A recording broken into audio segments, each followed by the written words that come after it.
Chapter 806 Kitab Suci. Sebelumnya, situasinya tegang. Keluarga kekaisaran kuno ingin membantai ras barbar pegunungan selatan. Tapi sekarang, pembalikan situasi telah terjadi. Zhang Lin telah berhasil menekan wilayah utara, dan konvensi ras Myriad akan segera menyusul. Ini di luar dugaan semua orang. Setengah bulan kemudian, ada berita pasti bahwa konvensi itu bukan omong kosong. Konvensi itu benar-benar akan diadakan, dan sudah dikonfirmasi. Dunia gempar. Ras-ras kuno itu terlalu misterius bagi umat manusia. Mereka semua sangat kuat. Sekarang, mereka benar-benar akan duduk bertatap muka dan mendiskusikan masa depan. Ini benar-benar masalah besar. Duan de terkutuk itu, mari kita lihat kemana kamu bisa lari kali ini. Ye Fan percaya bahwa konvensi semacam itu pasti akan melibatkan Taois yang tidak bermoral. Namun, dia tidak khawatir Duan Gendut tidak akan mengembalikan tubuh itu karena guci iblis pemakan surga masih ada di tangannya. Si gendut sialan itu mungkin melakukan ini karena dia takut dia tidak akan mengembalikannya. Konvensi dari Myriad Races pasti sangat megah. Di mana dan kapan diadakannya pasti sangat khusus. Ini karena ini adalah masalah yang sangat penting. Balapan kuno itu sangat kuat. Jika mereka benar-benar memusnahkan para ahli ras manusia, mereka bahkan tidak akan punya tempat untuk menangis. Pada akhirnya, setelah diskusi antara ras dan permintaan ras manusia, tempat konvensi dipilih menjadi kolam giok. Ini adalah pengaturan yang aman. Kolam giok memiliki pagoda air mata abadi berwarna hijau, yang juga merupakan pagoda Kaisar Barat. Tidak perlu takut akan kejadian yang tidak terduga, dan itu bisa membuat para ras berperilaku baik. Untuk menunjukkan ketulusan mereka, ras kuno menyetujui permintaan ini. Karena mereka tidak meninggalkan wilayah utara, mereka tidak perlu takut jika terjadi perang. Manusia agak terkejut melihat mereka setuju dengan mudahnya. Mereka tidak bisa tidak memikirkan Gunung Phoenix Darah, Bukit Ulat Sutra Ilahi, Gua Api Kilin, dan tempat-tempat lain yang telah menghasilkan kaisar. Mungkinkah mereka semua memiliki senjata kaisar kuno? Belakangan ini, Ye Fan telah menutrisi tubuh suci ini dengan obat-obatan roh. Dia mengkonsumsi banyak setiap hari, dan apa yang dia butuhkan dibeli dari rumah lelang di kota suci wilayah utara. Sekarang, dia tidak kekurangan sumber tenaga. Pada level ini, dia bisa mengubah batu menjadi emas. Selain itu, dia telah meratakan keluarga Wang di dataran utara dan memandikan lembah ilahi dengan darah. Dia telah memperoleh banyak sumber ilahi. Tubuh tua ini, setelah dipelihara selama setengah bulan, berkilau dan tembus cahaya. Kemudian, dia menggunakan seni transformasi langit dan bumi untuk mengubahnya menjadi penampilannya sendiri dan merekonstruksinya. Sosok emas seukuran kepalan tangan itu duduk bersila di atas fondasi abadi seorang bijak. Seluruh tubuhnya memancarkan cahaya keemasan yang gemilang saat dia mengolah teknik kondensasi roh ilahi dari ras kuno. Tubuhnya tumbuh semakin kokoh dan lebih tidak dapat binasa. Sinar cahaya ilahi melesat keluar satu demi satu, menyatu bersama untuk membentuk 9 lingkaran cahaya ilahi. Mereka muncul di platform abadi dan berputar di sekitar Ye Fan. Setelah dicerahkan oleh kitab suci kuno ini dan direnovasi, dia dengan kuat berdiri di anak tangga kecil ke-9 dari tingkat kedua alam fondasi abadi, bergerak menuju batas kesempurnaan. Roh, Ye Fan berada di dalam cangkang suci. Dia meminjam energi darah emas yang penuh semangat untuk memurnikan jiwanya dan memiliki efek yang sangat kuat. Bas! Kekosongan itu bergetar. Roh Ye Fan melangkah keluar dari ruang di antara alisnya. Itu hanya sebesar kepalan tangan, tetapi menjadi semakin padat. 9 cincin ilahi muncul di belakang kepalanya, berubah menjadi cahaya dao yang abadi. Ada suara samar-samar dari dao yang besar bergemuruh. Wosh! Akhirnya, dengan kilatan cahaya, sosok emas itu sekali lagi duduk bersila di atas fondasi abadi. Pada saat yang sama, cangkang keramat membuka matanya. Masih ada beberapa waktu sebelum konvensi balapan Myriad. Ayo kita temui beberapa teman lama dulu. Selama hari-hari ini, Ye Fan merasa samar-samar tidak nyaman. Setelah sekian lama, dia masih belum mendengar kabar dari Pang Bo. Dia tidak tahu di mana dia berada atau apakah dia masih hidup. 2 hari kemudian, dia menyeberang ke wilayah selatan dan memasuki sekte misteri tertinggi. Selangkah demi selangkah, dia tiba di puncak yang sederhana. Puncak ini masih sama seperti sebelumnya. Tidak ada air terjun yang megah, tidak ada pemandangan yang indah, dan tidak ada aroma bunga dan burung. Hanya ada beberapa balai batu yang hampir runtuh dan padang rumput yang luas. Yang lain tidak menyadarinya, tetapi di puncak yang sepi yang ditumbuhi rumput liar, seorang lelaki tua membuka matanya dan melihat ke bawah. Ye Fan terkejut. Kekuatan Pak Tua Li Ruoyu tak terduga. Dia datang ke sini dengan tubuh seorang bijak dan menginjak mantra baris, tetapi dia masih ditemukan. Mengapa Anda mengubah tubuh fisik Anda? Li Ruoyu bertanya. Matanya seperti obor saat dia menatap langsung ke sumbernya. Ye Fan terkejut. Setiap kali dia melihat orang tua ini, tingkat kultivasinya akan meningkat pesat. Kecepatannya menakutkan. Salam, senior. Ye Fan membungkuk. Saat itu, lelaki tua itu telah membantunya dengan sangat baik dan mengizinkannya untuk mendapatkan mantra Bu. Ketika dia dikejar oleh semua tanah suci dan tidak ada yang berani berinteraksi dengannya, orang tua itu mengenalinya sebagai muridnya. Li Ruoyu mengangguk puas. Melihat roh primordial Ye Fan duduk di anak tangga kecil ke-9 dari lapisan kedua fondasi abadi, dia sangat puas. Ye Fan. Di dalam aula istana yang hancur, seorang pria berjalan keluar. Dia sangat tersentuh, meraih tangannya dengan satu gerakan. Meskipun dia telah memasuki cangkang suci, sebelum datang ke sini, Ye Fan telah membentuknya menjadi penampilannya sendiri. Zhang Wenchang langsung mengenalinya. Ini aku. Kudengar kau memasuki jalur kuno ruang angkasa berbintang dan pergi bersama dengan 9 naga yang menarik peti mati. 12 tahun kemudian, kau kembali. Apa yang sebenarnya terjadi? Apakah Anda benar-benar kembali ke sisi lain dari ruang berbintang? Zhang Wenchang bertanya dengan gelisah. Dia merindukan istri dan putranya, dia tidak bisa melupakan masa lalu. Tidak. Ye Fan menggelengkan kepalanya. Dia duduk dan memberitahu Li Ruoyu dan Zhang Wenchang tentang pengalamannya dalam 10 tahun terakhir. Setelah itu, dia bertanya tentang pria misterius yang menyerang puncak rendah hati. Jika dia ingin memahami dengan jelas musuh macam apa dia harus punya ide. Penjajah itu luar biasa. Orang tua Li Ruoyu berbicara. Ye Fan mulai. Dia bisa merasakan bahwa orang tua ini telah memutuskan daunnya dan pasti seorang raja. Namun, dia masih memiliki evaluasi seperti itu. Ini bukan masalah kecil. Golem batu 9 lubang yang rusak parah adalah penyerang utama. Yang lain tidak bertindak dan hanya menonton dari jauh. Apa? Bagaimana ini mungkin? Ye Fan tercengang. Kapan dia memprovokasi makhluk seperti itu? Bagaimana bisa seperti ini? Kultivasi Zhang Wenchang hanya di alam rahasia 4 ekstrim, tetapi Pak Tua Li Ruoyu sangat puas. Dia berkata bahwa akan ada hari ketika seekor naga akan membumbung tinggi. Ye Fan menghela nafas. Di dunia ini, mungkin hanya orang tua ini yang mau mengajar murid ini. Jika orang lain, mereka pasti sudah lama meninggalkannya. Dia memiliki perasaan samar bahwa orang tua ini pasti akan memiliki prestasi besar di masa depan. Setiap kali mereka bertemu, dia akan mengalami lompatan kualitatif. Kecepatan kultivasinya sangat menakutkan. Senior, ini adalah kitab suci kuno yang saya peroleh. Saya tidak bisa memahaminya, jadi saya ingin memberikannya kepada Anda. Itu berbeda dengan metode lainnya.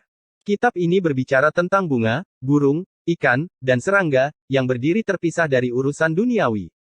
Mentalitas semacam itu hampir tidak mungkin dimiliki oleh manusia. Selain itu, tidak ada teknik rahasia atau metode Dao. Ye Fan mempelajarinya untuk waktu yang lama tetapi tidak dapat menemukan caranya. Dia percaya bahwa kitab suci kuno ini tidak cocok untuknya. Dia selalu ingin menemukan kesempatan untuk memberikannya kepada Li Ruoyu karena dia merasa itu terlalu mirip dengan Dao alam yang agung. Seperti yang diharapkan, ketika lelaki tua itu menerima gulungan itu dan mempelajarinya dengan cermat, dia mengungkapkan ekspresi serius untuk pertama kalinya. Dia menghela nafas dan berkata, seperti yang diharapkan, itu ditulis oleh seorang kaisar kuno. Saya harap ini dapat membantu senior memahami Dao. Ye Fan percaya bahwa kitab suci ini diberikan kepada orang yang tepat. Daripada menyebutnya sebagai kitab suci kuno, lebih baik menyebutnya sebagai surat tulisan tangan. Saya yakin ini ditinggalkan oleh Kaisar Agung atau ditulis oleh Kaisar Heng Yu di tahun-tahun terakhirnya. Kata Li Ruoyu. Ye Fan tercengang. Orang tua itu tidak terduga seperti yang diharapkan. Dia bahkan bisa menyimpulkan ini. Ketika saatnya tiba ketika Anda akan menjadi orang suci, kembalilah ke sini dan ambil kitab suci kuno ini. Meskipun tidak ada metode khusus, mempelajarinya dengan saksama akan sangat bermanfaat. Ini bisa membantumu lulus ujian, kata pria tua itu dengan sungguh-sungguh. Wenchang, aku akan menunggu hari di mana kamu melayang ke langit. Ye Fan berdiri dan mengucapkan selamat tinggal kepada Li Ruoyu. Tidak lama kemudian, dia pergi ke keluarga Ji. Tentu saja, dia diam-diam dibawa masuk. Dia datang ke gua kuno tempat Ji Haoiwei berkultivasi dalam pengasingan. Di sini sangat ramai. Yan Yixi, Li Tian, Li Heishui, dan yang lainnya ada di sini. Mereka semua sangat bersemangat. Ye kecil, kamu berhasil. Lonceng Wuxi berdering selama 3 bulan berturut-turut. Itu terlalu tidak normal. Li Heishui berkata, bagaimana kamu menghancurkan lembah roh ilahi? Beritahu kami dengan cepat, kata Li Tian. Kakak Ye, benarkah kamu yang mengutuk Pangeran Surgawi dan Yuan Gu? Dong Fangmen bertanya. Hati mereka dipenuhi dengan pertanyaan. Mereka terkejut dengan semua yang telah terjadi baru-baru ini dan tidak bisa memahaminya. Ye Fan menceritakan semuanya secara rinci. Mereka tidak bisa menahan diri untuk tidak menghela nafas ketika dia menyebutkan kematian Zhang Lin. Semangat kepahlawanan Zhang Lin tak tertandingi dan dia meninggal. Namun, saya merasa bahwa Yang Yi mungkin kesakitan. Mengapa kenyataan selalu tidak berdaya? Ji Ziyue bergumam. Belum lagi raksasa sejati dari ras kuno. Beberapa dari mereka pasti akan muncul. Pada saat itu benar-benar akan menjadi pertemuan angin dan awan. Namun, mereka berpisah dan tidak bepergian bersama. Ini karena permintaan Ye Fan yang kuat. Alasan utamanya adalah karena bajingan Duan De telah menyebabkan banyak masalah baginya. Dia tidak tahu kapan seseorang akan melompat keluar untuk menyelesaikan skor. Fisik suci ras manusia terlalu populer baru-baru ini. Masih ada setengah bulan sebelum konvensi ras Myriad akan dimulai, tapi banyak pembudidaya yang telah tiba lebih dulu dan memasuki area ini. Di wilayah utara, ada petak-petak tanah merah yang dengan mudah membentang puluhan ribu mil. Tidak ada sehelai rumput pun yang tumbuh, dan sebagian besar adalah tanah tandus. Meskipun Danau Giok berada di wilayah utara, itu bukan salah satunya. Danau ini terletak di area dengan bunga-bunga yang harum dan pemandangan yang menyenangkan. Ada ketenangan dari hutan bambu, sifat alami dari jembatan lengkung batu, dan pemandangan spektakuler dari air terjun setinggi 3.000 kaki. Ye Fan sudah pernah ke sini selama kelompok Persik, jadi dia tidak asing dengan tempat ini. Dia tidak menyangka bahwa konvensi balapan Myriad akan diadakan di sini lagi. Dia tidak masuk tapi tetap berada di luar Jade Lake, diam-diam menunggu Fatih Duan muncul. Setelah menunggu selama 7 atau 8 hari, targetnya benar-benar muncul. Ye Fan sangat marah hingga akar giginya terasa gatal. Dia melihat dirinya yang lain, berpakaian ungu dan memiliki penampilan yang heroik. Namun, setelah dilihat lebih dekat, tatapannya terlalu licik dan dia tidak terlihat seperti orang yang baik. Bajingan ini. Dirinya yang lain melenggang dengan angkuh tanpa sedikit pun menyembunyikan diri. Selain itu, dia meletakkan tangannya di belakang punggung dan memandang rendah dunia. Gendut sialan. Ye Fan segera bergegas dan berteriak, membuat Duan De takut. Dia kemudian berkata sambil tersenyum, mengapa kamu begitu galak? Jika kamu ingin melampiaskan amarahmu, aku akan pergi keluar dan membiarkanmu memukuliku sesuka hatimu. Sialan kau, itu tubuhku. Buang kulitmu dan biarkan aku menendangmu sepuasnya. Chapter 807 Festival Balap 10.000. Duan yang gendut datang seolah-olah dia meminta untuk dipukul. Pukul aku dengan semua yang kamu punya, aku akan membiarkanmu melampiaskan kemarahanmu. Sialan Duan De, ini adalah dagingku. Ye Fan meraih kerah bajunya dan menahan keinginan untuk memukulnya menjadi kepala babi. Dia benar-benar ingin menendangnya dengan gila. Si gendut terkutuk ini terlalu penuh kebencian. Tidak peduli bagaimana dia memandangnya, dia terlihat seperti pantas dipukuli. Senyumnya tidak menyenangkan. Jade Lake. Energi keberuntungan berputar di sekitar puncak spiritual, bumi yang penuh keberuntungan disertai dengan awan beraneka warna. Danau yang indah diselimuti kabut, menciptakan pemandangan yang indah. Menatap ke kejauhan, tidak ada kekurangan energi yang agung di tengah-tengah keindahan. 3.000 kaki air terjun perak, 8.000 zang gunung raksasa, megah dan megah seperti alam abadi Kunlun. Di luar Danau Giok, ada orang-orang yang turun di atas awan keberuntungan dari waktu ke waktu. Ada manusia yang mengendarai pedang terbang, serta makhluk purba yang diselimuti energi iblis. Selama pertemuan terhormat ini, semua dari 10.000 ras kuno akan datang. Apakah Anda hanya membuang hidup Anda dengan menyombongkan diri di jalanan seperti ini? Ye Fan menekan kepalanya, ingin dengan paksa mengeluarkan semangat primordialnya. Jangan khawatir, aturan pertama dari pertemuan terhormat Danau Giok adalah tidak peduli seberapa besar permusuhannya, tidak ada pertempuran yang diperbolehkan di sini. Duan De melawan dengan sekuat tenaga. Ye Fan terkejut. Lemak terkutuk ini benar-benar tak terduga. Dia benar-benar tidak bisa memaksa semangat primordialnya. Aku akan mengembalikannya padamu nanti. Tempat ini tidak cocok. Duan De meringis kesakitan. Jelas bahwa dia juga berada di bawah tekanan besar. Jangan sia-siakan energimu. Tidak peduli apa, kakek ini masih seseorang yang akan membangun kembali setelah hancur, meskipun pada akhirnya aku tetap hancur. Dari waktu ke waktu, makhluk yang mengendarai harta karun kuno lewat. Ketika mereka melihat mereka, mereka tidak bisa tidak melirik beberapa kali. Segera setelah itu, seseorang akhirnya mengenali mereka. Bukankah itu tubuh suci umat manusia? Dia juga datang. Banyak orang terkejut. Cukup berani, benar-benar berani datang ke sini. Apa kau tidak takut uratmu dicabut dan tulangmu terkelupas? Makhluk kuno tua tertawa dingin di kejauhan. Duan De mencibir dan berkata, dengan yang satu ini di sini, kamu bisa tetap tinggal di tempatmu. Meskipun pertemuan terhormat ini memiliki aturan yang melarang pembunuhan, jika Anda memprovokasi saya akan tetap meledakkan Anda menjadi ampas. Makhluk kuno itu mendengus dingin dan berbalik untuk pergi. Dia berasal dari klan kecil, jadi dia tidak berani sembarangan mengambil tindakan di sini. Jika tidak, jika dia benar-benar dibunuh oleh pagoda Kaisar Barat, tidak ada yang akan menolongnya.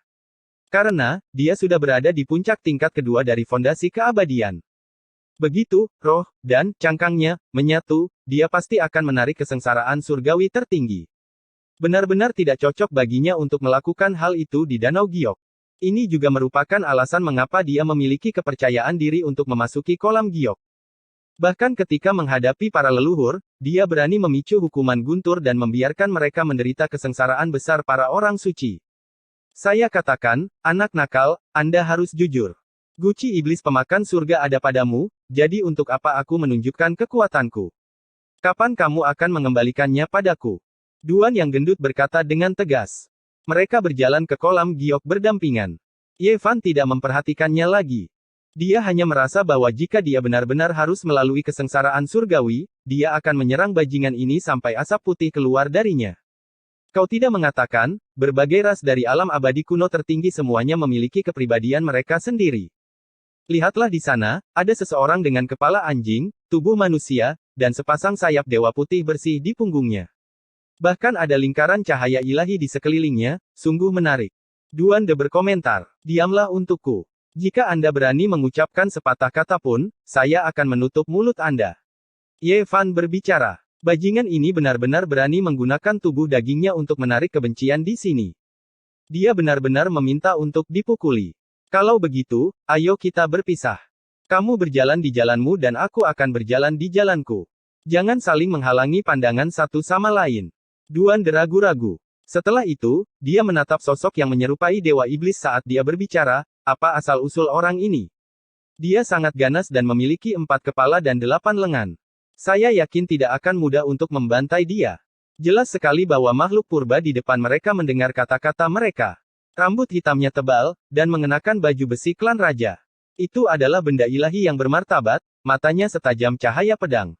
Jika kamu terus menggerutu, aku tidak menginginkan tubuhmu lagi. Bagaimanapun, aku memiliki cangkang dewa yang lebih kuat. Guci iblis pemakan surga akan menjadi milikku. Ye Fan mengancam. Jangan. Mari kita berjalan-jalan dan mengobrol. Jika saya mengatakan lebih banyak lagi, tampar saja mulut saya. Aku tidak akan melawan sama sekali. Mother of Asterisker, itu tubuhku. Hei, lihat, ada dewa di sana. Dia benar-benar ganas dan kuat. Seluruh tubuhnya bersinar. Jika kita menggantungnya, dia mungkin bisa menjadi lampu yang abadi. Kuliti saja aku kalau begitu. Aku tidak akan melawan sama sekali. Kembalikan tubuhku padaku. Aku hanya berbicara dengan santai.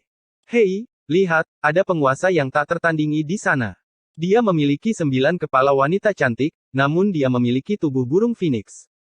Benar-benar tak terbayangkan. Bulu-bulu ekornya begitu indah.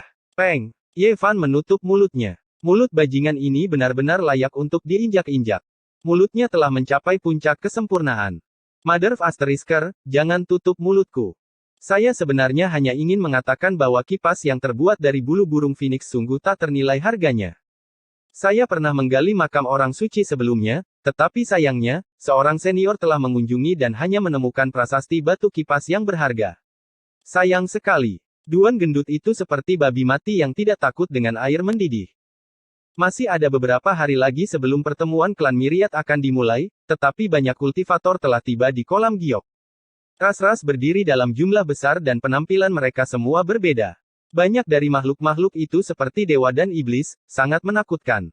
Kolam giok sangat luas, tetapi ada banyak batasan. Banyak area yang tidak bisa diinjakkan kaki. Dengan kekuatan ilahi dari pagoda emas hijau air mata abadi yang menutupi langit dan bumi, tidak ada yang berani mengambil langkah maju. Namun, area yang dibuka untuk pertemuan itu juga sangat luas. Pohon-pohon berharga menghijau dan pohon-pohon kuno ada di mana-mana. Ada puncak spiritual satu demi satu, dan ada danau satu demi satu. Awan dan awan beraneka warna menghiasi tanah yang murni.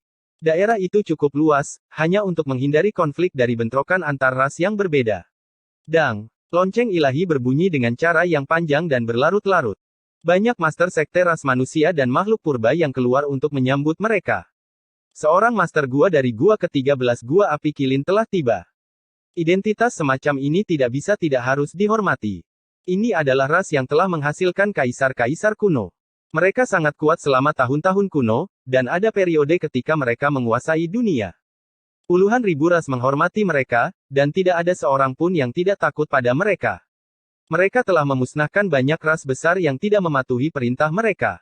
Warisan ras ini sudah kuno, dan yang paling menakutkan adalah ada seorang pangeran kuno yang masih hidup. Dia adalah kartu truf garis keturunan mereka, yang secara pribadi disegel di sumber ilahi oleh kaisar kuno saat itu. Beberapa orang berdiskusi. Sekarang setelah berbagai ras muncul di dunia, banyak rahasia terungkap. Yang disebut putra kaisar kuno seharusnya adalah kilin api. Aku ingin tahu apakah dia datang atau tidak. Saya yakin dia pasti akan datang ke pertemuan terhormat semacam ini. Makhluk kuno berbicara dengan penuh hormat. Umat manusia tidak tahu pasti, tapi mereka bisa menyimpulkan satu atau dua hal dari putra-putra kaisar besar kuno. Putra-putra kaisar besar kuno, setiap orang dari mereka adalah sosok yang luar biasa dari masa lalu hingga sekarang, mereka semua hanya tinggal setengah langkah lagi untuk memverifikasi Dao. Mereka memiliki bakat yang tak tertandingi dan kekuatan garis keturunan yang sangat kuat. Ini bukanlah kata-kata kosong, karena selama kekacauan kegelapan, ada putra kekaisaran yang muncul, mengorbankan diri mereka sendiri untuk Dao, menekan semua kekacauan besar. Sayangnya, para pahlawan itu semuanya habis dalam kekacauan kegelapan. Jika bukan karena fakta bahwa mereka lahir di era yang sama dengan ayah kekaisaran mereka, mereka pasti sudah memverifikasi Dao saat itu. Sekarang, meskipun para pangeran kuno ini belum tumbuh dewasa, tidak mencapai kesuksesan besar, mereka masih menghindari generasi ayah mereka. Cepat atau lambat, mereka pasti akan mengejutkan dunia. Sai, tahukah Anda mengapa saya menantang para pangeran surgawi dan Yuan Gu, dan kemudian merindukan mereka setiap kali? Duan De sedang dalam suasana hati yang buruk. Para bajingan itu benar-benar kuat. Bahkan jika kita berada di level yang sama, aku masih merasa tubuh dewa tidak memiliki keuntungan apapun. Ye Fan tidak bisa berkata-kata. Dia tidak pernah percaya bahwa tubuh ilahi adalah nomor satu di bawah langit. Garis keturunan dari generasi kaisar kuno sebelumnya tidak ada bandingannya. Tidak banyak yang bisa dikatakan, tetapi dia percaya bahwa dia bisa bersaing dengan mereka. Namun, dia tahu bahwa memverifikasi Dao tidak ditentukan oleh garis keturunan seseorang. Saat itu, Kaisar Agung hanyalah manusia biasa, tetapi pada akhirnya, dia menginjak mayat banyak raja untuk mencapai puncak, menjadi tak tertandingi sepanjang zaman. Secara komparatif, Yuan Gu bukanlah yang paling menakutkan karena dia memiliki garis keturunan kaisar kuno. Duan De benar-benar mengungkapkan informasi ini. Setengah hari kemudian, lonceng ilahi berbunyi lagi. Salah satu dari 17 penguasa gunung dari Gunung Phoenix Darah telah tiba. Statusnya termasyhur dan sangat dihormati. Garis keturunan ini juga telah menghasilkan kaisar-kaisar kuno dan memerintah di era kuno. Dalam 2 hari berikutnya, umat manusia berada dalam situasi yang canggung. Hingga saat ini, hanya Raja Barbar yang bisa dianggap mampu mengendalikan situasi. Tidak ada raja lain. Ini memang pemandangan yang tidak wajar. Lonceng ilahi berdering setiap hari, tapi sampai sekarang, hanya Raja Barbar dari ras manusia yang layak untuk disapa. Ketika mereka memikirkan masalah ini, banyak orang tidak memiliki kepercayaan diri untuk mengangkat kepala. Akan sangat bagus jika Kaisar Agung Wuxi muncul. Bahkan jika semua raja kuno dari berbagai ras datang, mereka tidak akan bisa berbuat apa-apa. Ya, bahkan jika kekuatan Kaisar tidak muncul, ketika saatnya tiba, Sage Agung umat manusia Zhang Lin juga bisa datang secara pribadi. Banyak orang di umat manusia berdiskusi seperti ini untuk menutupi kesulitan mereka saat ini. Ye Fan dan Duan De selalu mengamati dengan cermat. Mereka memahami berbagai ras di era kuno dan membandingkan kekuatan mereka. Mengatakan bahwa ada 10.000 ras sebenarnya berlebihan. Bagaimana bisa ada begitu banyak? 2 hari kemudian, keributan terjadi di luar kolam giok. Meskipun lonceng dewa tidak berbunyi, banyak orang bergegas untuk melihatnya. Siapa yang datang? Duan De curiga. Ayo kita lihat, kata Ye Fan. Di luar kolam giok, seorang pemuda berjalan mendekat. Dia tampak tenang, tetapi setiap langkah yang dia ambil sepertinya selaras dengan langit dan bumi. Ada irama yang tak terlukiskan. Dia adalah seorang pria yang sangat tampan. Penampilannya akan membuat banyak wanita di dunia iri. Dia bisa dikatakan tidak ada bandingannya dalam hal gaya. Seluruh tubuhnya berkilau dan mengalir dengan kemegahan ilahi. Ada beberapa pelayan tua yang melindunginya. Ini adalah pertama kalinya Ye Fan melihat seorang pria yang bahkan lebih tampan dari Hua Yunfei. Tidak ada yang bisa dipilih dan dia mendekati kesempurnaan. Pangeran Surgawi. Banyak makhluk kuno membungkuk bersama. Mereka sangat tulus dan tidak ada sedikit pun kepalsuan. Ini adalah putra dari Kaisar Surgawi Abadi. Dia telah muncul hari ini. Mata Ye Fan berkedip-kedip dengan cahaya. Dia akhirnya melihat satu-satunya garis keturunan para dewa di dalam hati berbagai ras di era kuno. Pangeran Surgawi dikelilingi oleh cincin ilahi 5 warna. Dia seperti putra dewa yang turun ke dunia ini. Bahkan rambutnya tampak berkilau saat dia berjalan selangkah demi selangkah. Matanya sangat dalam. Di dalamnya, sebenarnya ada gunung dan sungai yang berevolusi, perubahan waktu, dan semua jenis deduksi dari kenaikan menuju keabadian. Itu benar-benar mengejutkan. Ye Fan tercengang. Ini jelas merupakan warisan berharga yang ditinggalkan oleh Kaisar Surgawi Abadi. Itu adalah rahasia yang tak ternilai harganya. Pangeran Surgawi menatap Ye Fan dan Duan De dengan satu pandangan. Matanya berputar dengan cahaya. Seorang penatua di belakangnya bahkan mendengus dingin. Tiba-tiba, raungan panjang terdengar dari kejauhan. Namun, seberkas cahaya suci keemasan telah tiba sebelum suara itu. Itu membawa energi darah yang meluap-luap saat dia menghantam dengan tongkat hitam besar. Kau benar. Mari kita lihat kemana kamu bisa lari kali ini. Sosok emas bergegas mendekat dan berteriak dengan keras. Berani. Seorang pelayan tua di belakang Pangeran Surgawi berjalan dan menghadang di depannya, menghadap tongkat besar ini. Tanpa ketegangan, setelah tongkat hitam itu menghantam, pelayan tua yang sangat kuat ini dihancurkan menjadi pasta daging. Dia hancur di tempat. Ini sebenarnya adalah keras suci emas. Seluruh tubuhnya gemilang dan energi darah memenuhi langit.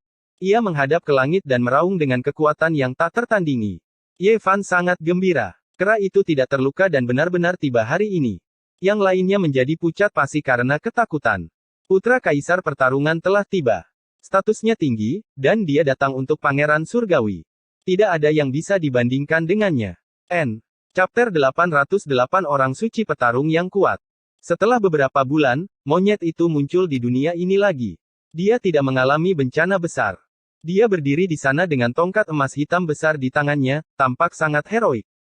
Pada saat ini, matanya berapi-api, dan rambut di tubuhnya berkedip-kedip dengan kecemerlangan. Seolah-olah mereka terbuat dari emas. Seluruh tubuhnya gemilang, seolah-olah seorang dewa telah turun ke dunia fana. Tongkat hitam besar itu meneteskan darah. Salah satu pelindung Pangeran Surgawi dipukuli menjadi tumpukan bubur. Tulang dan darah beterbangan di mana-mana. Pangeran Suci muncul dan bahkan berhadapan dengan Pangeran Surgawi. Ini tidak diragukan lagi merupakan keributan besar, memicu keributan besar. Kemudian, berita dengan cepat menyebar, dan banyak orang bergegas datang setelah mendengar berita itu. Apa maksudnya ini? Rambut hitam Pangeran Surgawi berserakan. Dia dikelilingi oleh cincin ilahi 5 warna. Total ada 9 dari mereka, melindunginya di tengah. Monyet itu sangat mendominasi. Cahaya suci keemasan melonjak di sekeliling tubuhnya, dan batang emas hitam besar di tangannya menunjuk ke depan. Dia melihat ke depan dengan sombong dan berkata, "Saya tidak punya niat lain. Saya hanya ingin membantai Anda." Ke segala arah, ekspresi semua orang berubah drastis. Pewaris garis keturunan kera suci pertempuran telah tiba. Ini benar-benar konfrontasi yang melebihi ekspektasi semua orang. Pangeran Suci melawan Pangeran Surgawi bisa dikatakan saling berlawanan dengan kekejaman yang sama. Status mereka semua termasyhur, dan banyak ras kuno harus tunduk pada mereka. Mereka adalah orang-orang dengan garis keturunan yang paling kuat, dan asal-usul mereka sangat menakutkan. Tidak perlu membicarakan Kaisar Abadi. Ada banyak sekali legenda tentang dia, dan dia adalah eksistensi tak tertandingi yang melebihi para dewa. Kaisar Petarung adalah kaisar terakhir di zaman kuno. Kekuatannya sangat kejam dan bisa dikatakan menentang surga. Dia dikenal sebagai Kaisar Suci, dan dia adalah satu-satunya kaisar sejak zaman kuno. Keturunan mereka berbenturan, dan itu seperti komet yang menabrak bumi yang besar. Sinarnya menyilaukan, dan semua orang tidak bisa tidak memperhatikan. Ini adalah bentrokan antara keturunan yang paling kuat. Pangeran Suci, kamu tidak terkendali, membunuh bawahanku di depan semua orang. Apakah Anda pikir temperamen saya terlalu lembut? Pangeran Surgawi berjalan ke depan. Penampilannya heroik dan agung, sempurna, dan sangat mempesona. Seolah-olah seorang kaisar kuno telah hidup kembali. Aku sudah mengatakan bahwa aku akan membunuhmu. Tak satu pun dari makhluk purba di sini yang berani berbicara. Mereka semua merasa sangat hormat pada keduanya. Ini adalah pertarungan antara pangeran kuno, dan orang normal tidak memiliki kualifikasi untuk ikut campur. Boom!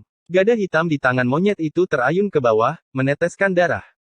Tetesan darah menetes ke bawah, menyebabkan kekosongan itu bergetar tanpa henti seperti kain. Ekspresi seorang pelayan tua di belakang Pangeran Surgawi berubah. Dia berjalan untuk menghadapi serangan itu, tidak membiarkan tuannya maju. Dia menyalakan sebuah lampu tembaga, nyala api dari sumbu lampu membakar langit, menekan ke bawah. Retak. Tongkat emas gelap di tangan monyet itu bahkan lebih berat dari gunung. Itu menghancurkan cahaya dan memadamkan api ilahi, dan itu menghancurkan lampu tembaga menjadi beberapa bagian dengan kekuatan gunung Tai. Masih tidak ada ketegangan. Kepala pelayan tua yang sangat kuat ini meledak menjadi bunga persik yang tak terhitung jumlahnya.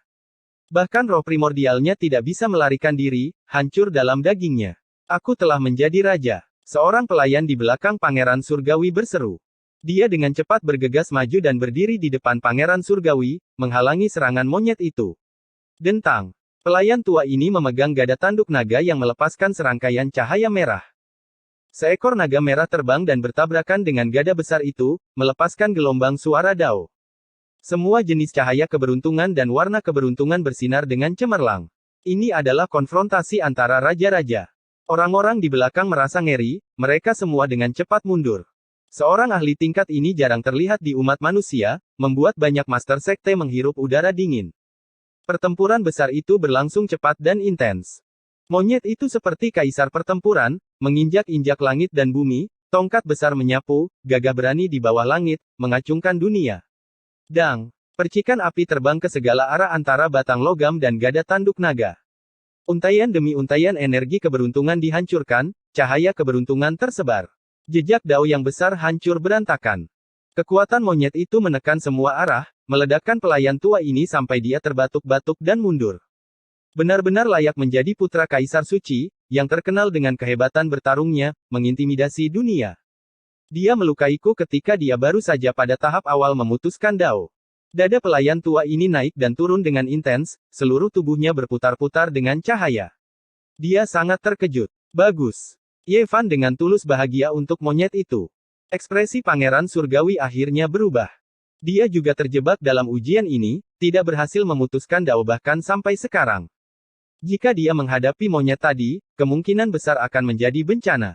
Anak dewa, jangan mengambil tindakan. Apa yang kurang dari Anda hanyalah waktu. 1 tahun kultivasi setara dengan 100 tahun kultivasi bagi orang lain. Di masa depan, tidak ada yang bisa menandingimu. Pelayan tua itu berbicara. Pangeran Suci, Anda adalah anggota dari ras kaisar kuno, namun Anda berjalan bersama dengan tubuh ilahi ras manusia, bahkan mengambil tindakan melawan berbagai klan. Apakah Anda akan mengkhianati leluhur Anda? Pangeran Surgawi berteriak. Kamu benar-benar terlalu peduli. Dengan siapa saya berjalan bersama, apakah Anda memiliki hak untuk peduli? Juga, berhentilah memakaikan begitu banyak topi padaku. Selama era kuno, 10.000 klan berdiri dalam jumlah besar, berperang sepanjang tahun.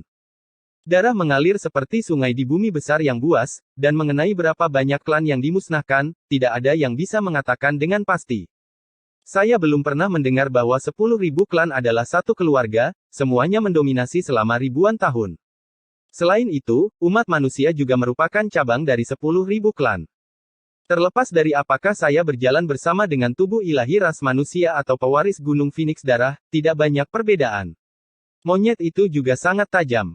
Auranya seperti pelangi saat dia berjalan maju dengan tongkat di tangan. Dia ingin menyerang dan membunuh Pangeran Surgawi. Pangeran Surgawi mencibir dan berkata, saat ini bukan lagi era kuno. Berbagai klan telah muncul kembali, ingin menguasai dunia sekali lagi. Namun, bumi besar yang asli telah sepenuhnya ditempati oleh umat manusia. Mungkinkah tindakan Anda tidak memberontak terhadap berbagai klan besar? Apa yang dimaksud dengan hidup berdampingan dari 10.000 klan? Kamu sama sekali tidak mengerti, jadi jangan mencoba berargumen denganku. Apakah Anda benar-benar berpikir bahwa Anda adalah anak dewa? Aku sama sekali tidak merasakan sesuatu yang istimewa tentang Kaisar Surgawi Abadi. Ketika kata-kata monyet itu terdengar, ekspresi banyak makhluk purba berubah. Kaisar Surgawi Abadi adalah eksistensi tabu yang tidak bisa dihujat. Tutup mulutmu. Kemampuan apa yang kamu miliki untuk berani mengkritik Kaisar Surgawi kuno? Ini adalah kejahatan besar yang tidak sopan, yang harus dihukum oleh seluruh dunia. Pelayan tua yang bertarung melawan Pangeran Surgawi berteriak dengan gada tanduk naga di tangan. Bahkan pelayan sepertimu berani berteriak di depanku. Enyahlah. Pangeran Suci, kau sudah keterlaluan. Mata Pangeran Surgawi sangat menakutkan. Rambut hitamnya mengalir turun seperti air terjun, dan 9 cincin ilahi muncul di belakangnya. Ada total 5 warna, seolah-olah dia adalah reinkarnasi dari Kaisar Surgawi. Monyet itu tertawa dingin dan berkata, saat itu, ketika ayahku menguatkan Dao, dia benar-benar membalikkan bidang Dao orang tuamu. Keajaiban ilahi macam apa itu? Dia dihancurkan menjadi ampas oleh satu tinju Kaisar Suci. Dia hanya didewakan oleh generasi selanjutnya. Ketika kata-kata ini terdengar, seluruh tempat menjadi hening. Ini adalah topik yang tabu, namun monyet itu tidak peduli sama sekali. Ketika dia berbicara seperti ini, itu membuat hati banyak ras kuno berdebar. Kaisar pertarungan adalah eksistensi yang tidak takut pada langit atau bumi. Dia sama sekali tidak percaya pada apa yang disebut dewa di masa lalu. Jika tidak, mengapa dia berani memiliki gelar seperti itu? Hanya ada satu pikiran di dalam hatinya, dan itu adalah, dengan saya tak terkalahkan. Terlepas dari siapa itu, bahkan jika itu adalah dewa legendaris, selama dia menghadapinya, dia hanya akan meninju dan meledakkannya menjadi bubuk. Berbagai ras di era kuno memang telah mendengar rumor ini, tapi tidak ada yang berani membahasnya terlalu banyak. Akhir dari era kuno adalah dunia keturunan kera pertempuran suci. Kaisar Suci menguasai dunia, jadi siapa yang berani menentangnya? Siapa sangka hari ini, monyet tidak merasakan pengekangan dan mengucapkan segala sesuatu dengan lantang, membuat banyak makhluk purba diam karena takut. Yevan akhirnya mengerti mengapa Pangeran Langit ingin mencabut nyawa monyet tersebut setelah ia muncul ke dunia. Ternyata ada rahasia di baliknya. Bahkan jika Anda memiliki garis keturunan Kaisar kuno, Anda tetap tidak bisa menghujat Kaisar Surgawi yang tak tertandingi. Hari ini, kami akan mengeksekusimu. Pelayan tua yang terluka memegang tongkat tanduk naga dan menyerang lagi. Suara nyaring dari dao besar itu seperti lautan, dan cahaya keberuntungan memenuhi langit saat meretas ke arah kepala monyet. Pada saat yang sama, makhluk purba yang lebih tua lagi menjatuhkan diri, bergegas menuju monyet itu. Ekspresi Yevan berubah. Dia merasakan betapa kuatnya orang ini dan takut sesuatu akan terjadi pada monyet itu. Cangkang suci yang tak tertandingi meletus dengan kecemerlangan, tetapi menyembunyikan misterinya saat ia segera bergegas mendekat. Peng!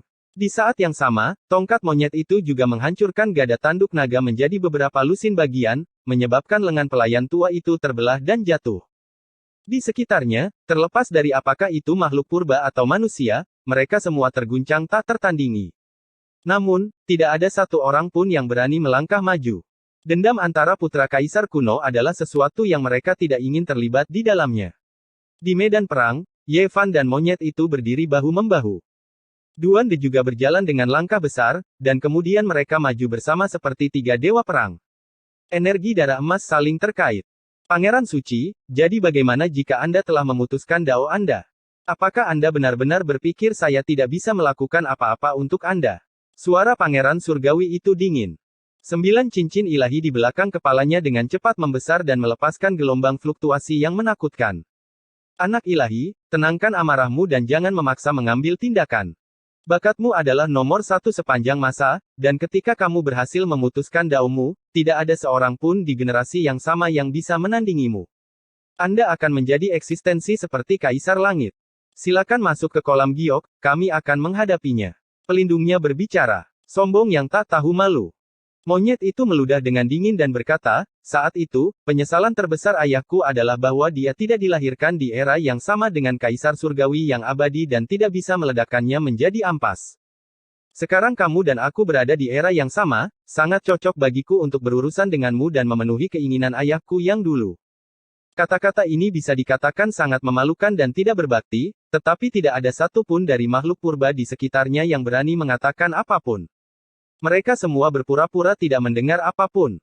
Ayah monyet itu adalah kaisar suci terakhir di era kuno. Banyak makhluk purba yang secara pribadi mengalami era ketika dia memerintah dunia. Kehebatannya dalam bertempur bisa menghancurkan langit. Bahkan sekarang, mereka akan merasa sangat takut dan hormat setiap kali mereka membicarakannya. Saat itu, bahkan orang yang paling kuat dari berbagai ras harus bersujud menyembahnya. Dia terlalu tinggi untuk dijangkau. Bagaimanapun juga, dia adalah kaisar suci yang hidup. Dia sedikit lebih nyata daripada kaisar surgawi abadi yang legendaris. Justru karena itu, tidak peduli seberapa mendominasi monyet itu dan seberapa tidak hormatnya dia terhadap kaisar surgawi yang kuno, tidak ada yang merasa itu aneh. Garis keturunan kera suci pertempuran selalu seperti ini. Mereka tidak takut pada langit atau bumi, menghancurkan semua legenda. Pada saat ini, Ye Fan, monyet, dan Duan De maju bersama, membentuk badai energi darah yang kuat. Cahaya suci keemasan menenggelamkan tempat ini. Seorang penguasa gunung dari pegunungan 17 Phoenix Darah, seorang ahli gua dari gua 13 Gua Api Kilin dan yang lainnya semua datang. Mereka semua adalah perwakilan keluarga kekaisaran. Ketika mereka melihat bahwa monyet itu yang meneriakkan kata-kata pembunuh, semua hati mereka melonjak. Ini bukanlah seseorang yang mudah dihadapi. Identitas monyet saat ini terlalu sensitif. Jika dia benar-benar membuat masalah, semua orang akan merasa takut. Aku belum menginjakkan kaki ke kolam giok, jadi itu tidak bisa dianggap melanggar aturan pertemuan besar. Hari ini, saya ingin membunuh putra kaisar surgawi yang tak pernah mati. Monyet itu memegang tongkat hitam besar di tangannya. Niat membunuh melonjak, dominasinya tak terbatas. Chapter 809 kuat sampai akhir. Monyet itu melonjak dengan niat membunuh dan sangat mendominasi. Tongkat logam hitam yang berat di tangannya mengarah ke depan seolah-olah akan meruntuhkan gunung dan sungai dalam jarak 100.000 li. Makhluk dengan kepala 9 wanita cantik tapi bertubuh burung phoenix berbicara, pertemuan berbagai macam ras akan dimulai. Sekarang, semua pembunuhan dilarang. Perdamaian adalah yang paling penting. Namun, gada besar monyet itu telah dihantamkan, meretas ke depan dengan mematikan, menyebabkan pasir dan batu beterbangan kemana-mana. Bahkan gunung pendek di sampingnya tercerabut, hampir runtuh. Dia sudah mengambil tindakan untuk membunuh pangeran surgawi. Dia sangat mendominasi dan tidak mendengarkan nasihat sama sekali. Para penguasa dari 17 pegunungan Phoenix Darah dan Gua 13 Api Kilin semuanya adalah keberadaan yang luar biasa. Klan besar yang telah menghasilkan kaisar kuno memiliki status yang tak tertandingi. Klan-klan lain semua harus hormat ketika mereka melihat mereka. Siapa yang berani tidak menatap wajah mereka? Namun, yang satu adalah pangeran surgawi dan yang lainnya adalah pangeran suci. Asal-usul mereka sangat mencengangkan, membuat segalanya menjadi sulit bagi mereka. Pada saat ini, kedua belah pihak tidak mendengarkan nasihat. Pertempuran tidak berhenti di sini dan akan melakukan pertempuran hidup dan mati. Hal ini membuat hati mereka melonjak. Jika orang biasa tidak mendengarkan nasihat, mereka pasti sudah lama membunuh mereka. Dang! Untaian demi untaian percikan api melesat seperti bintang jatuh yang menembus langit, mengeluarkan cahaya yang menyilaukan di luar kolam giok. Beberapa pelayan tua naik bersama-sama, dengan keras memblokir serangan yang mengejutkan ini. Mereka semua terhuyung-huyung mundur dengan langkah besar, darah mengalir keluar dari sudut mulut mereka. Monyet itu sangat gagah berani. Kekuatan gada besar itu sangat berat dan ganas, energi astralnya melonjak. Beberapa gunung pendek di samping tercerabut dari angin tongkat, bergemuruh dan runtuh. Pemandangan itu sangat menakutkan. Hati dari banyak perwakilan klan besar terguncang. Ini adalah putra dari kaisar petarung. Dia baru saja memutuskan daunnya, namun dia sudah memiliki kekuatan seperti itu. Siapa dari generasi muda yang bisa menandinginya?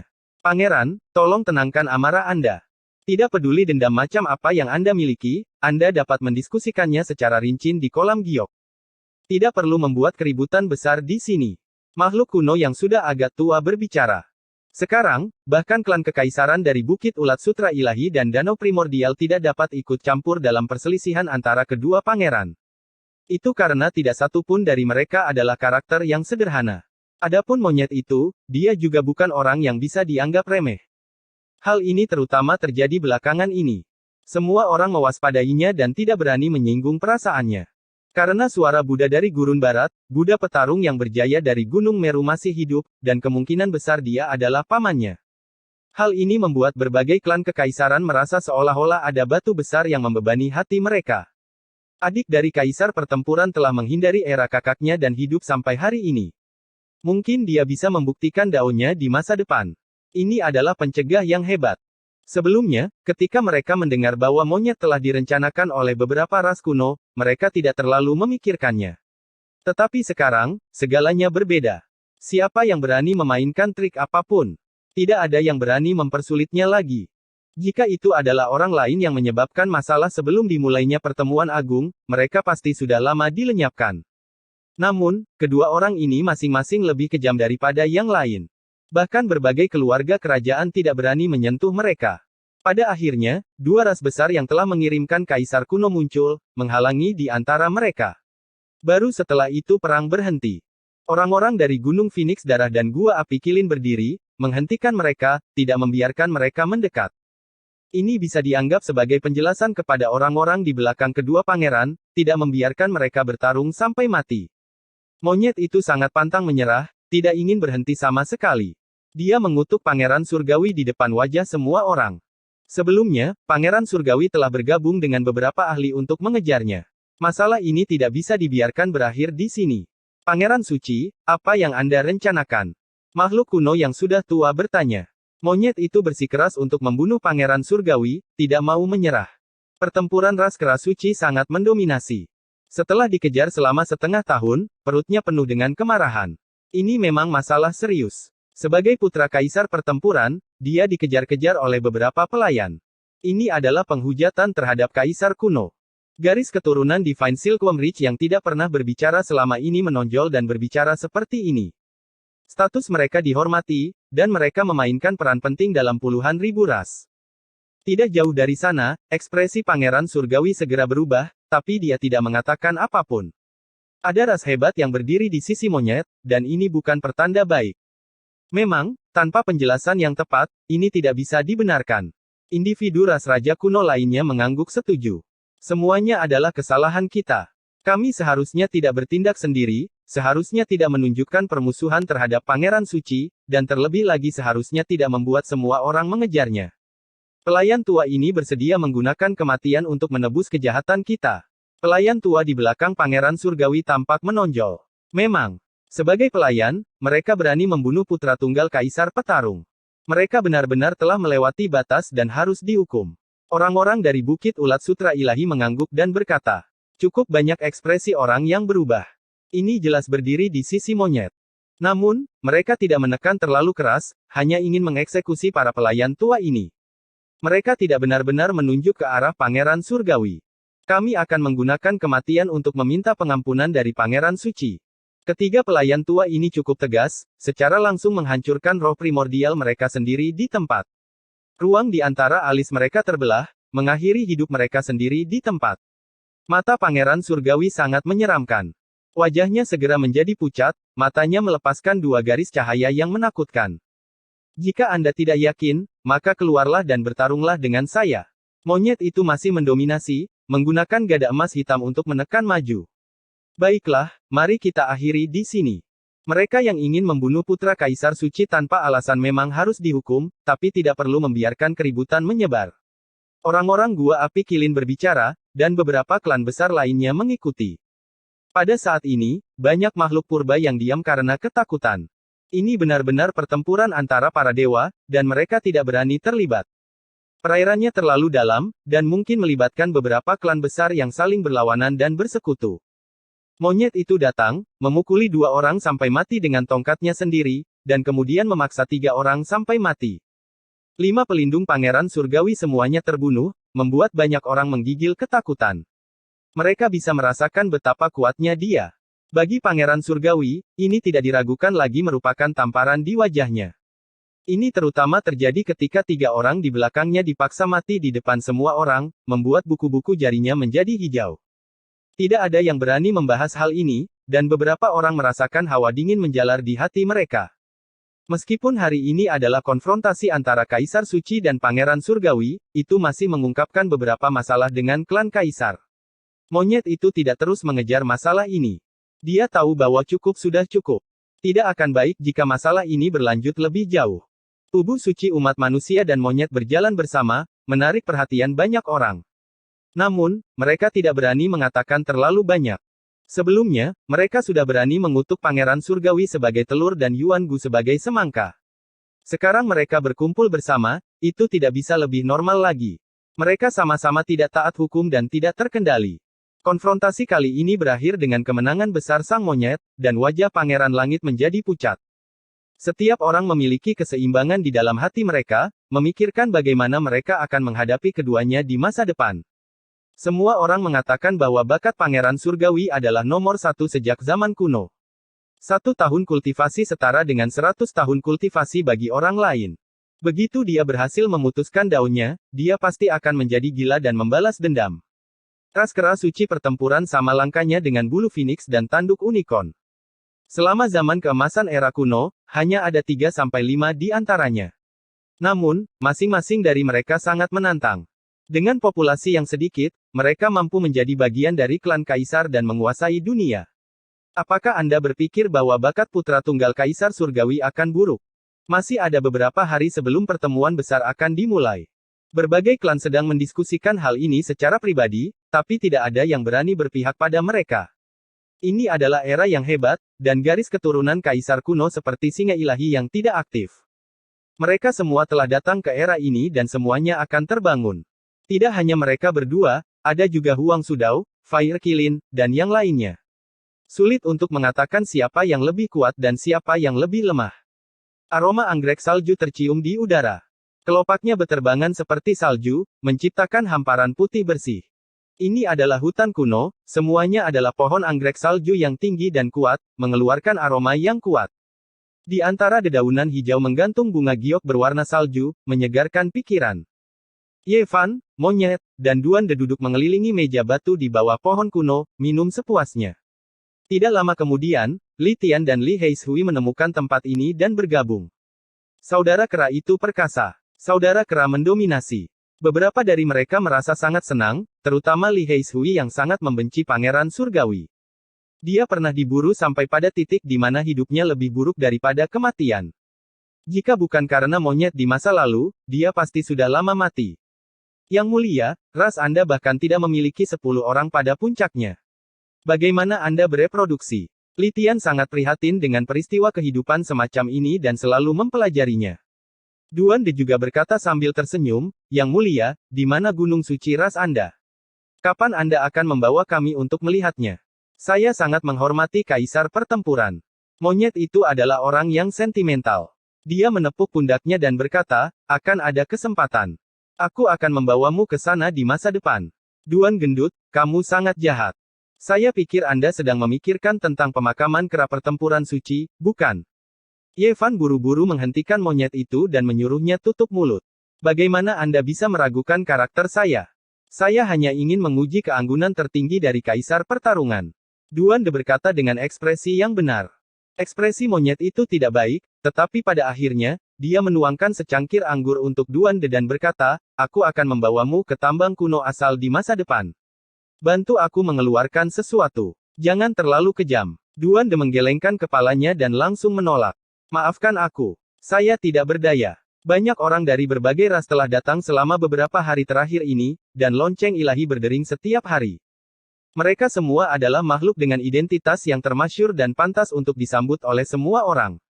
Umat manusia masih berada dalam situasi yang canggung. Selain Raja Barbar, tidak ada seorang pun yang bisa menekan situasi.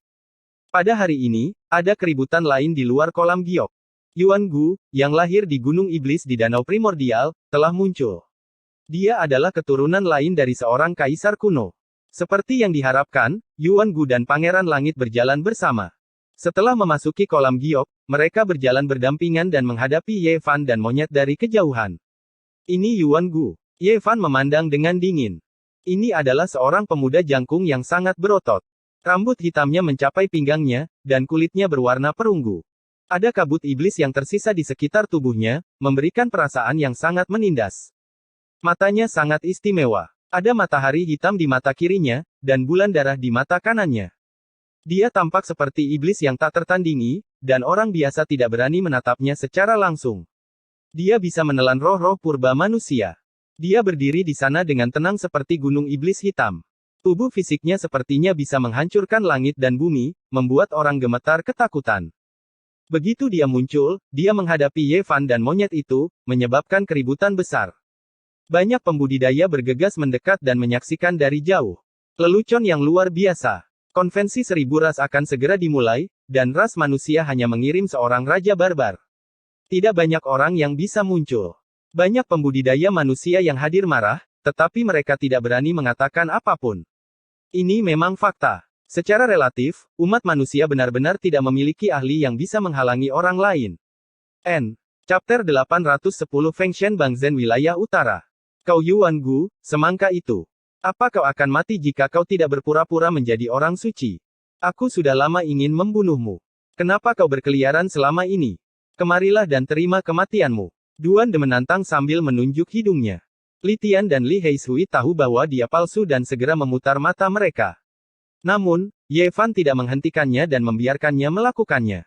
Mata kiri Yuan Gu adalah matahari hitam sementara mata kanannya adalah bulan darah. Dia tinggi dan agung. Dia segera mengangkat matanya dan tersenyum dengan kejam, apakah kamu sedang merayu kematian?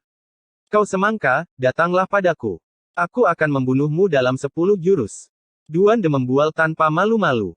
Orang-orang di sekitar tidak tahu bahwa dia palsu dan semuanya khawatir. Mereka tidak tahu seberapa kuat dia setelah melihat sikapnya yang sombong. Jadi ini adalah fisik ilahi umat manusia. Aku pernah mendengar namanya sebelumnya. Jadi seperti inilah penampilannya. Dia pernah memimpin kavaleri barbar untuk meratakan keluarga Wang di dataran utara. Dia bahkan mengancam untuk menghancurkan lembah ilahi dan membunuh pangeran surgawi Yuan Gu. Apakah dia benar-benar sekuat itu? Banyak pembudidaya ras kuno melihat bahwa dia sama sekali tidak memandang Yuan Gu dan mulai bergumam. Beberapa mata pembudidaya wanita manusia bahkan dipenuhi dengan kemegahan. Duan De sangat bersemangat dan berteriak, semangka Yuan Gu, ayo. Aku akan membunuhmu dalam 3 jurus. Ye Fan ingin menendangnya. Orang ini terlalu sombong. Mengurangi dari 10 jurus menjadi 3 jurus semakin tidak bisa diandalkan. Tidak peduli bagaimana dia melihatnya, Yuan Gu bukanlah seseorang yang bisa dianggap remeh. Mungkin dia bahkan telah memutuskan daunnya. Jika itu masalahnya, Duan De akan terbunuh dalam 3 jurus. Kau benar tentang satu hal. Aku hanya perlu 3 jurus untuk melenyapkan apa yang disebut fisik ilahi ras manusia. Yuan Gu meletakkan tangannya di belakang punggungnya. Seluruh tubuhnya diselimuti kabut iblis seperti tembok iblis yang bisa menembus 3000 dunia. Banyak pembudidaya bergegas mendekat. Melihat kedua orang ini lebih sombong dari yang lain, mereka tidak sabar menunggu mereka bertarung. Salah satunya adalah fisik ilahi umat manusia, yang mewakili fisik yang tak terkalahkan. Yang satunya lagi memiliki garis keturunan kaisar kuno dan dilahirkan untuk membuktikan daunnya. Jangan berlebihan. Jika Anda membuat terlalu banyak keributan, Anda tidak akan bisa menyelesaikannya. Ye Fan memperingatkan Duan De. Di sisi lain, Pangeran Surga juga mengirimkan pesan kepada Yuan Gu, saya khawatir tentang menara kekaisaran barat. Jika kita bertarung di sini, kita mungkin akan memicu aura kaisar ekstrim. Ekspresi Yuan Gu suram. Fisik suci ras manusia, apakah kamu berani melawanku di luar Danau Giok? Kamu benar-benar tidak punya nyali. Aku akan membiarkanmu memiliki 3 jurus terlebih dahulu. Jika Anda masih berpikir Anda bukan tandingan saya, maka pergilah dari pandangan saya dan saya akan mengampuni hidup Anda. Aku akan memburumu di masa depan. Duan De melihat ke depan dengan arogan dengan tangan di belakang punggungnya, tampak tak terkalahkan. Ekspresi Yuan Gu menjadi semakin dingin. Matahari hitam di mata kirinya berdenyut sementara bulan darah di mata kanannya berkedip-kedip samar. Dia tampak seperti seorang dewa iblis. Terlalu sombong. Apakah fisik suci ras manusia benar-benar sekuat itu? Darah kaisar abadi mengalir dalam tubuh Yuan Gu. Saat itu, bakatnya melampaui semua klan kekaisaran lainnya di Danau Primordial. Itu sebabnya dia disegel sampai sekarang. Dia dilahirkan untuk membuktikan daunnya. Banyak orang dahulu merasa bahwa Ye Fan terlalu sombong. Tidak peduli seberapa kuat dia, mereka tidak berpikir dia bisa menekan Yuan Gu. Semuanya dilarang berkelahi di Danau Giok. Jika tidak, menara Kaisar Barat akan melepaskan kekuatan Kaisar. Tolong pertimbangkan keselamatan Anda sendiri. Tepat pada saat ini, sebuah suara surgawi terdengar. Seorang wanita anggun berjalan dengan anggun. Itu adalah seorang wanita seperti peri. Dia memiliki tubuh yang ramping dan pinggang yang ramping. Langkahnya anggun dan lembut, dan rambut hitamnya berkilau seperti sutra. Kulitnya seputih batu giok dan berkilauan. Kecantikannya tak tertandingi dengan bulu mata yang panjang. Matanya berkabut dan mengandung pesona puitis.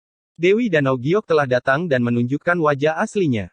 Dia tidak lagi ditutupi oleh kabut peri seperti sebelumnya.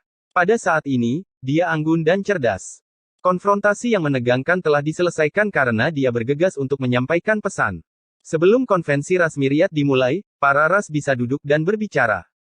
Yuan Gu dipanggil pergi oleh orang-orang dari Danau Primordial dan tidak diizinkan untuk bertarung dengan fisik suci ras manusia.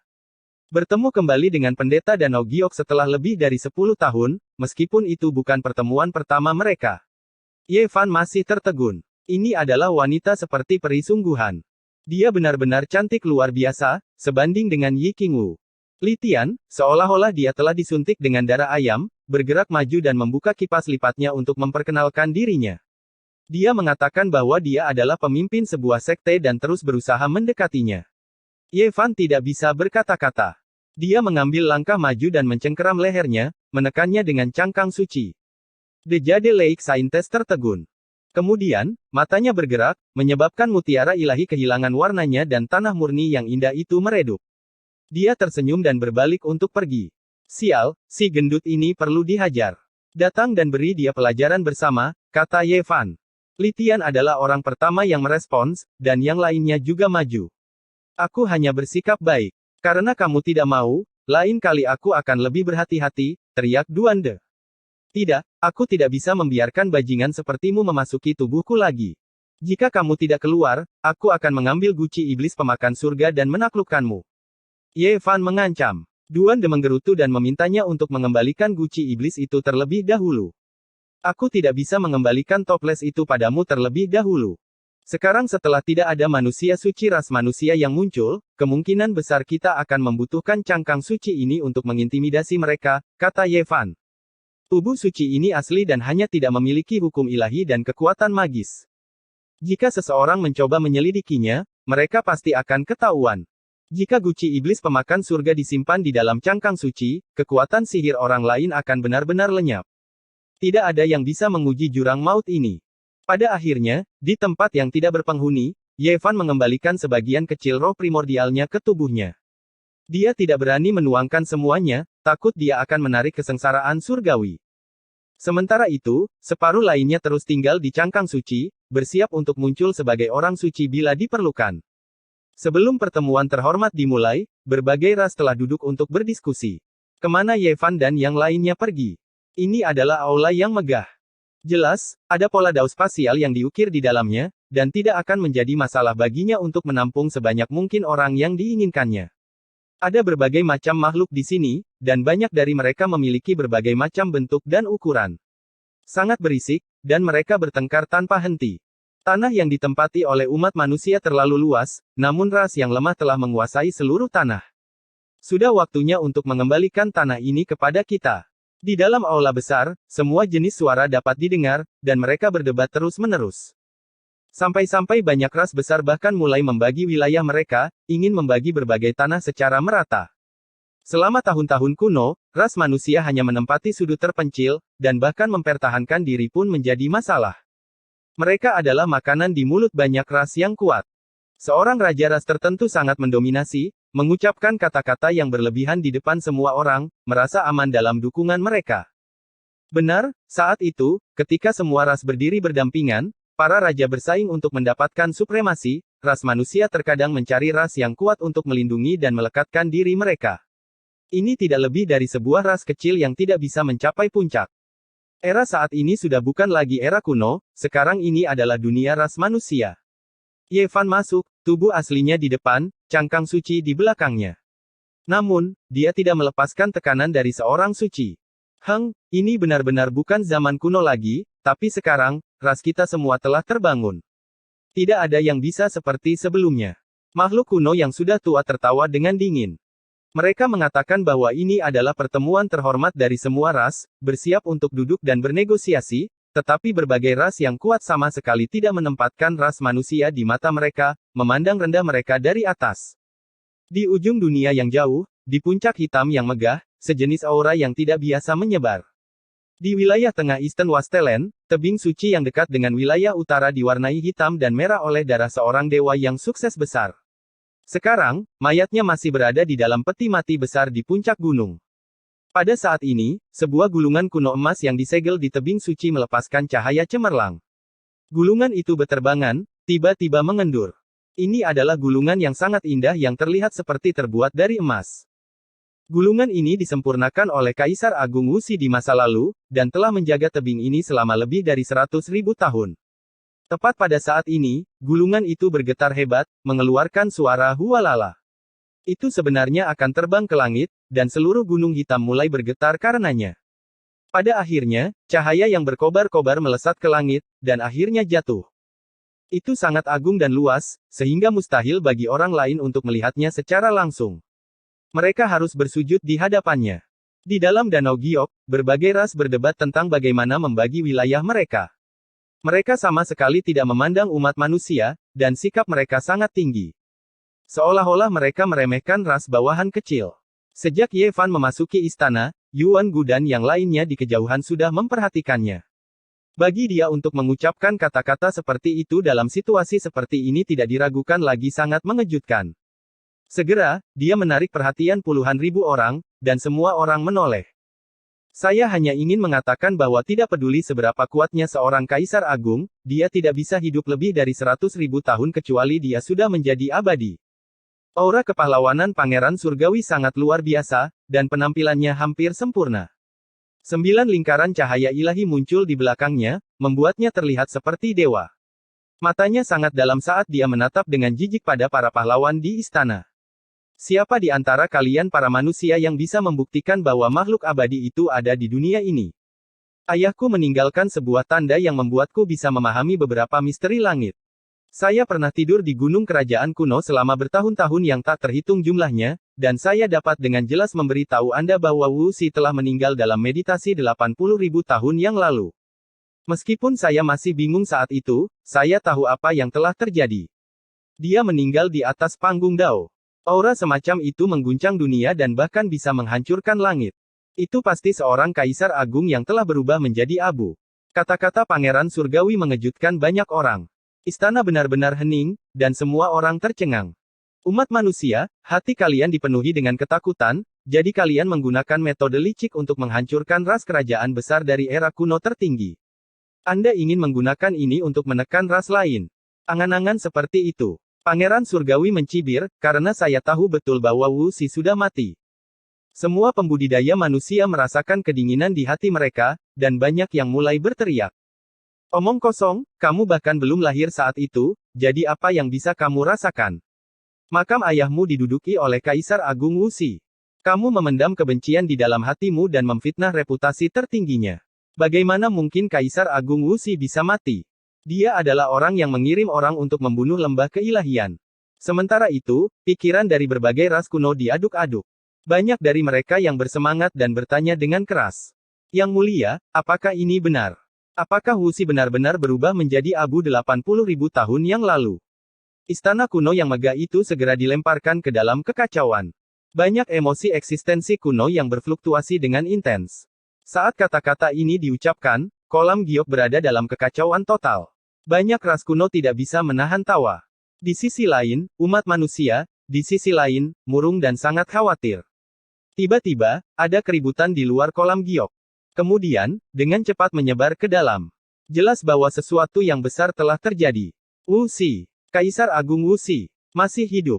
Ada makhluk kuno yang ketakutan, terengah-engah saat mereka memasuki istana, mengungkapkan jenis berita yang seperti sambaran petir yang menyambar dari langit. Apa yang terjadi? Bahkan Gunung Phoenix Darah dan Gua Api Kilin tidak bisa tetap menyendiri. Ini adalah pertama kalinya ekspresi mereka berubah saat mereka bertanya secara pribadi. Dunia luar sudah dalam kekacauan. Kaisar Agung Wu Xi telah bangkit kembali. Investiture of the Gods yang dia sempurnakan telah melintasi tanah besar di wilayah utara. Cahaya keemasan yang tak berujung telah menerangi dunia.